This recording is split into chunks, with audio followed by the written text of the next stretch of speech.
Your favorite fighter has arrived in Philadelphia. Andy Cruz. Yeah, man. Andy Cruz now training with Mr. Bozy. Like, were you excited when you heard the news? I was. I ain't gonna lie, I was. I see in the eyes. You want some of that work, don't you? Just a little bit. Yeah. So what do you think of the marriage, Mr. Bozy?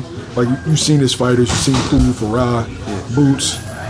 How do you think the styles mesh? I feel like that's healthy for Andy.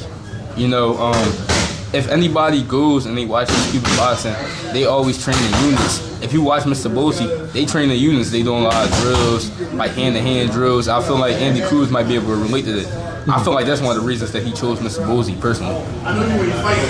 Now, what's the transition from amateur to professional boxing? Like, what do you think he has to do in order to become a complete professional fighter? A lot of times it's just the pace and the defensive responsibility.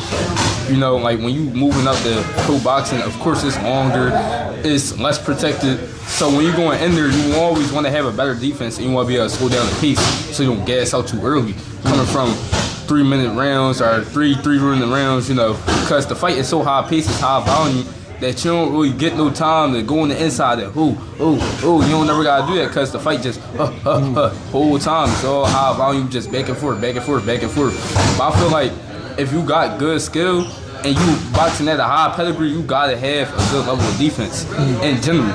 And you boxing on the world stage back to back to back, his defense has to be astonishing behind the scenes, you know? And even with fighters that people perceive as one thing, it's a lot of fighters. If you a good fighter or if you fighting on a world stage, you gonna have a good defense, or you're gonna be superb in 90% of your skills.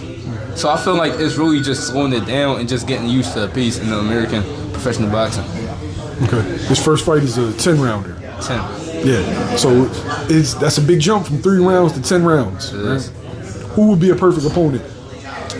I don't see, because anybody. Perfect type of opponent. Perfect type of opponent. Yeah. All right, I feel like I wouldn't really say.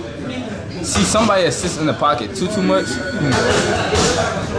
he might get over him, but I never seen him in that predicament, you know? Because I'm so used to watching him fight his amateur bouts that, like, every time he fighting somebody, they try to go back and forth with him. Now, a lot of times when he fights, like, shorter opponents that try to sit there and sit down and bang, he always gets over them. Because he goes, they try to throw, he go back, they can't never catch him, you know?